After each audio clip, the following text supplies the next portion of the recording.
क्या हुआ जब अयोध्या में प्रकट हुए साक्षात भगवान राम के भाई लक्ष्मण। कलयुग में ऐसा चमत्कार देखकर सबके होश उड़ गए। प्राण प्रतिष्ठा से पूर्व अयोध्या में कई बड़े समझदार हो चुके हैं, जिसने गिद्ध का दिखना, बंदर और भालुओं के झुंडों का देखना, लेकिन इस चमत्कार को अभी तक का सबसे बड़ा चमत्कार कहा जा रहा है, जिसके पीछे की सच्चाई जानकर आपके होश उड़ जाएंगे। आखिर क्या है पूरी सच्चाई, और क्या सच में राम अपने धाम नगरी अयोध्या 22 जनवरी से पहले ही आ गए। मित्रों, राम जी से मिलने पहुंचे उनके भाई लक्ष्मण। क्या लक्ष्मण आज भी जीवित है? बताया जा रहा है कि भारत की सबसे बड़े आचार्य शंकराचार्य मंदिर उद्घाटन में शामिल होने के लिए राजी नहीं हो रही हैं। वहीं पर शंकराचार्य बता रहे हैं कि मंदिर अभी पूरी तरीके से तैयार नहीं हुआ है और मंदिर में भारत की सबसे बड़ी अगरबत्ती और सबसे बड़ा लंगड़ा पहुंच चुका है, और वहीं गुजरात के वडोदरा से 108 फीट लंबी अगर भी पहुंच चुकी है,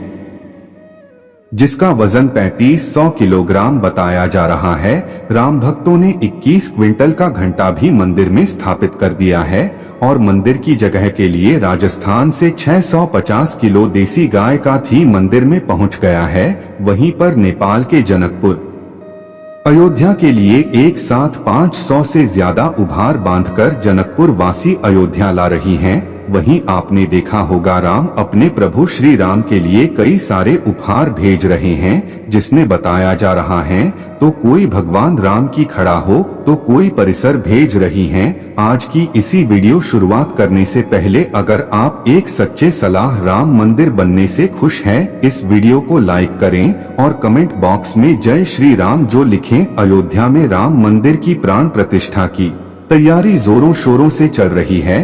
22 जनवरी 2024 को राम लल्ला गृह में स्थापित किया जाएगा। राम भक्त इस दिन का लंबे समय से इंतजार था और अब इस समय खत्म होने जा रहा है। अयोध्या में 22 जनवरी से लेकर 25 मार्च तक कई खास कार्यक्रमों का आयोजन किया जाएगा। इस बीच मंदिर के गर्भगृह के निर्माण का काम लगातार 24 घंटे चल रहा है।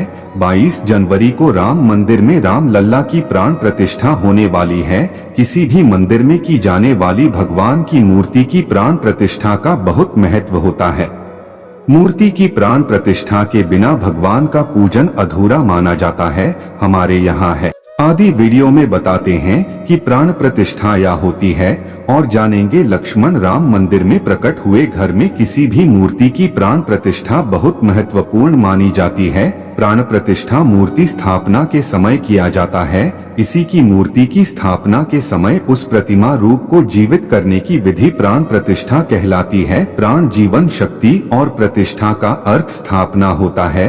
ऐसे प्राण प्रतिष्ठा का अर्थ है जीवन शक्ति की स्थापना करना या देवता को जीवन में लाना होता है। प्राण प्रतिष्ठा के कोई भी मूर्ति पूजा के योग्य नहीं मानी जाती है। मान्यता है कि प्राण प्रतिष्ठा के जरिए जीवन शक्ति का संचार होता है और मूर्ति देवता के रूप में बदल जाती है, अर्थात अब साक्षात प्रभु श्री राम अयोध्या राम मंदिर में निवास करने वाले हैं। और जब स्वयं प्रभु एक बार पुनः अयोध्या आ रही हैं, उनकी प्रिय भाई लक्ष्मण कैसे पीछे रह सकती है, क्योंकि जब प्रभु श्री राम जी ने जल समाधि के लिए गए तब उन्होंने लवकुश को अयोध्या का राजबाग सौंप दिया था। माना जाता है यहाँ आज भी शरीर जीवित हैं, जिनमें से कुछ रामायण काल के हैं तो कुछ महाभारत काल के तथा कुछ विभूतियां उससे भी पहले के काल से आज तक जीवित हैं। पौराणिक मान्यता के अनुसार विभीषण, अश्वत्थामा, बाली, वेदव्यास, हनुमान जी, कृपाचार्य, भगवान परशुराम और चिरंजी में शामिल हैं। चिरंजीवी का अर्थ होता है जो सृष्टि के अंत तक जीवित रहेगा, जो आज मौजूद हैं और अनंत काल तक जीवित रहेंगे। लेकिन यह वरदान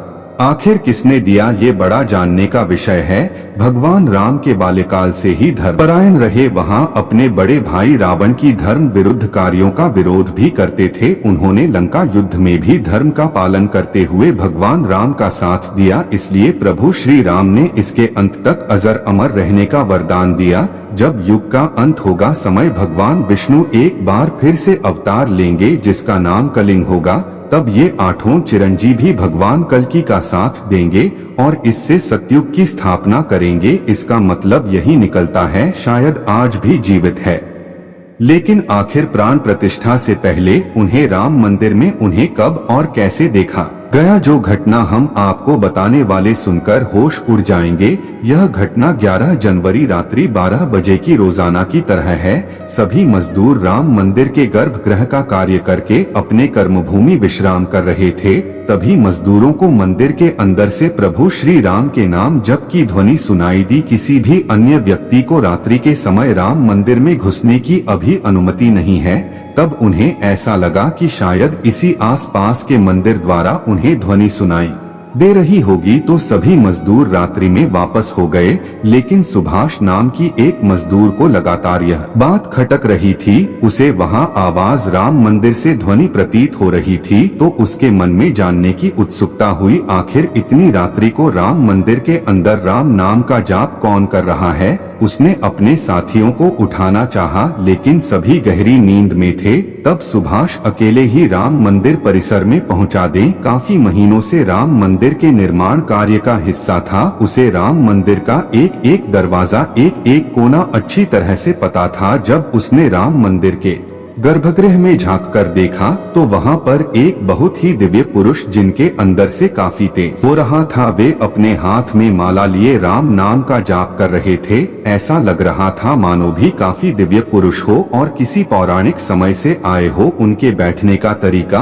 और उनका अंदाज राजाओं की तरह मालूम पड़ रहा था। सुभाष यह नजारा देखकर दंग रह गया। इसके बाद सुभाष अपने साथ ही मजदूरों के पास गया और उन्हें यह सारी सच्चाई बताई।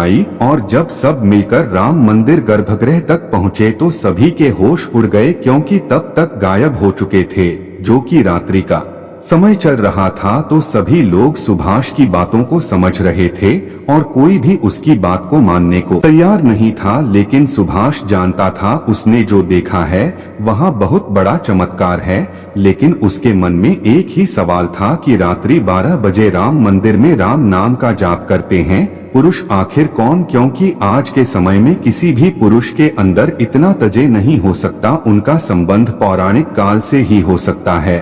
और अगर रामायण काल की बात करें तो दो ही शख्सियत हैं जिनके होने का दावा आज भी कलयुग में कहा जाता है। पहले है हनुमान जी और दूसरी विभीषण। पूरी संभावना यही है इस सुभाष ने राम मंदिर में रात्रि के समय जिस महापुरुष को देखा था, राजा विभीषण हो सकती है, क्योंकि वह आज भी धरती पर जीवित है और 8 चिरंजीव में से एक है। ऐसी दिव्य मौके पर राम मंदिर में कई चमत्कार लगातार हो रही हैं, जहां कहीं भी शक्तियां भी राम भगवान के स्वागत के लिए अयोध्या राम मंदिर के उद्घाटन की तैयारी अंतिम चरण में है। इस बीच एक और जहां श्री राम जन्मभूमि तीर्थ क्षेत्र ट्रस्ट लगातार तैयारी की जानकारी साझा कर रहा है, वहीं राम मंदिर के इस महायज्ञ में देश का हर राम भक्त अपनी आहुति अर्पित कर रहा है।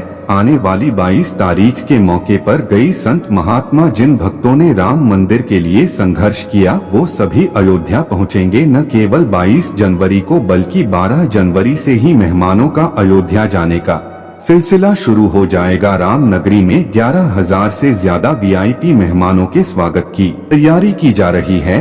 एक समय था जब यही अयोध्या में राम लला विराजमान थे। आज पक्का घर राम लला विराजमान थे। आज पक्का घर राम लल्ला को ही नहीं बल्कि पक्का घर देश के 4 करोड़ गरीबों को भी मिला है। रामायण के समय में अयोध्या को स्वर्ग कहा जाता था। देवता इस नगरी कहते थे, क्योंकि यहाँ नगर चारों तरफ से हर प्रकार की सुविधा से युक्त था। लेकिन जब मुगल आक्रांता ने भारत पर आक्रमण किया तो पूरी अयोध्या को उजागर कर रख दिया। मंदिर के ध्वस्त होने के बाद कई सालों तक यह भूमि वीरान रही और किसी भी हिंदू सनातनी को इस क्षेत्र में आने की अनुमति नहीं थी। लेकिन पुनः प्रभु श्री राम जी की कृपा हुई, जहां श्री राम का भव्य मंदिर बनने के बाद यहां आने वाले लोगों की संख्या में बहुत बड़ी वृद्धि होगी। इसे ध्यान में रखें हुए सरकार ने अयोध्या में हजारों करोड़ रुपए के विकास कार्य किया है।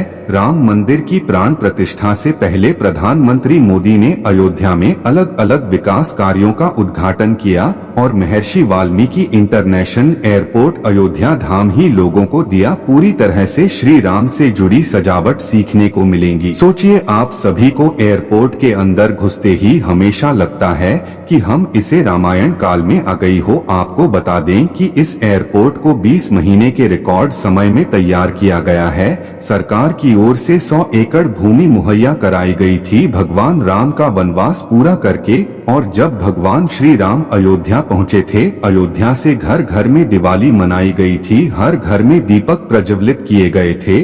और जब आप उन्हें प्रभु श्री राम अपने धाम को लौटने वाले हैं, 140 करोड़ देशवासी आखिर कैसे रह सकते हैं अयोध्या में विवादित स्थल पर 9 साल बाद प्रभु श्री राम और के जश्न में 22 जनवरी को से देश ही नहीं बल्कि पूरी दुनिया दीवानी की रोशनी होगी। अयोध्या से पीएम मोदी ने देश के सभी 140 करोड़ लोगों से 22 जनवरी के दिन अपने घरों को श्री राम ज्योति नाम दीपक की रोशनी से अपने घरों को जगमग करने का आह्वान किया है। प्रधानमंत्री ने लोगों से हाथ जोड़कर प्रार्थना की है, इस सभी देशवासी प्रभु श्री राम लल्ला अयोध्या वापसी के जश्न में अपने अपने घरों को दिए से जगमग कर दी। यानी देश में इस बार 22 जनवरी को पूजा, आशा, आकांक्षा और उनमें जोश से भरपूर एक नई दिवाली देखने को मिलेगी। यह दिवाली सिर्फ देश ही नहीं बल्कि दुनिया के उन तमाम देशों में भी जाएगी जहां भारतीय लोग बसे हैं। इसी बीच राम रास्ता पहले 2 के लिए एक और बड़ी खुशखबरी है। दरअसल अब राम लल्ला लेकर गृह का मुख्य द्वार सोने से बनाया गया है, जो मंदिर के मुख्य द्वार के तौर पर स्थापित कर दिया गया है। राम मंदिर में सोने के दरवाजे की कुछ खासियत है। बता दें कि रामलला के गर्भगृह में लगाए गए सोने के दरवाजे पर खूबसूरत नक्काशी की गई है। भूतल पर ऐसे 14 हैदराबाद लगने वाले हैं। लेकिन दोस्तों, जब हम राम मंदिर को पढ़ता हुआ देखते हैं तो हमें बढ़ाकर होता है कि हम राम मंदिर को अपनी आंखों से बनता हुआ देख रहे हैं। हमें उस स्थान पर राम मंदिर के अंदर जाने का मौका भी मिलने वाला है। लेकिन एक समय ऐसा भी था जब यहाँ पर हजारों इस मंदिर के निर्माण का बलिदान दे दिया था। 1528 ईस्वी में श्री राम मंदिर के बाबर के आदेश से उसके सेनापति मीर बाकी ने गिराकर वहां एक मस्जिद बना दी। इसके बाद से हिंदू समाज एक दिन भी चुप नहीं बैठा, बार लगातार इस स्थान को पाने के लिए संघर्ष करता रहा। 30 दिसंबर 1939 हिंदू ने वहां रामलला की मूर्ति स्थापित कर भोजन एवं अखंड कीर्तन शुरू कर दिया। विश्व हिंदू परिषद द्वारा इस विषय को अपने हाथ में लेने से पूर्व तक 76 बार श्री जन्मभूमि मुक्त कराने के प्रयास हिंदुओं ने, जिसमें देश के हर भाग से हजारों नर नारियों का बलिदान हुआ, पर सफलता उन्हें कभी नहीं मिल पाई। 2 नवंबर 1990 को तत्कालीन मुख्यमंत्री मुलायम सिंह यादव की सरकार में सेवकों पर पुलिस ने बर्बरतापूर्वक गोलियां चलाई थी, जो कि सच में एक निंदनीय घटना है। उस समय अयोध्या वासियों ने राजेंद्र दरकार, रमेश पांडे और कोई बंधु सहित अनेक कार से 32 में शहीद हो गए थे। नीचे कमेंट बॉक्स में आप इन्हें श्रद्धांजलि जरूर दें। लेकिन दोस्तों, कहते हैं जो सच होता है उस स्प्रिंग की तरह होता है, उसे जितना दबाया जाए उतना ही तेज गति के साथ ऊपर आता है। 9 नवंबर 2019 नाते सुधारे दर्ज किया गया, जब सुप्रीम कोर्ट की 5 जजों वाली बेंच ने ऐतिहासिक फैसला सुनाया और विवादित जमीन हिंदू पक्ष को मिली। और 22 जनवरी 2024 में भव्य राम मंदिर के अंदर रामलाल की प्राण प्रतिष्ठा होने वाली है। इस प्रतिष्ठा के भव्य समारोह में देश विदेश की 11,000 हस्ती का आमंत्रण दिया गया है। लेकिन दोस्तों, कुछ राजनीतिक दलों ने राम मंदिर के इस समारोह में आने का न्योता ठुकरा दिया है। इसके संदर्भ में देशवासियों का कहना है कि दुनिया में देवता और राक्षस दोनों प्रकार के लोग रहते हैं।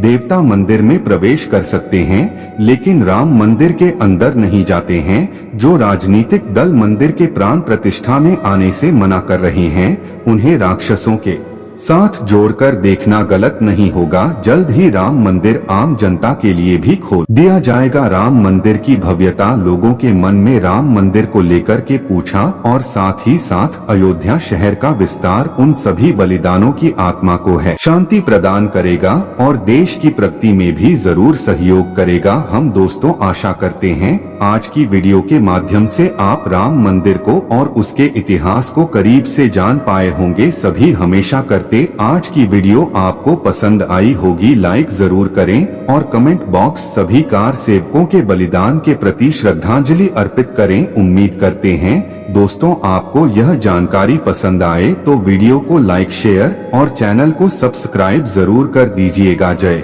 श्री राम, जय बजरंगबली, हर हर महादेव। धन्यवाद।